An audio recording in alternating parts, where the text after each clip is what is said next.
దీని గాంధీ దగ్గర. మహాత్ముడు it is not the ends but also the means అంటారు.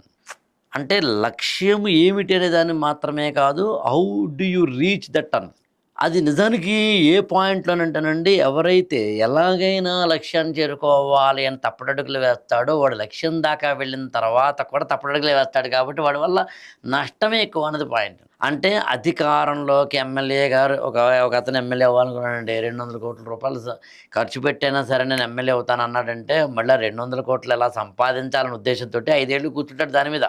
అందుకు మీన్స్ ఇంపార్టెంట్ అన్నారని. ఒక డాక్టర్ చదివేటప్పుడు 10 కోట్లు, 5 కోట్లు, 6 కోట్లు కనుక ఖర్చు పెడితే ఒక 10 ఏళ్ల పాటు సూపర్ స్పెషాలిటీ అయ్యేసరికి ఆ 6 కోట్లు జీవితంలో మళ్ళీ తిరిగి సంపాదించడం కోసం తప్పటడుగులు వేయవచ్చు.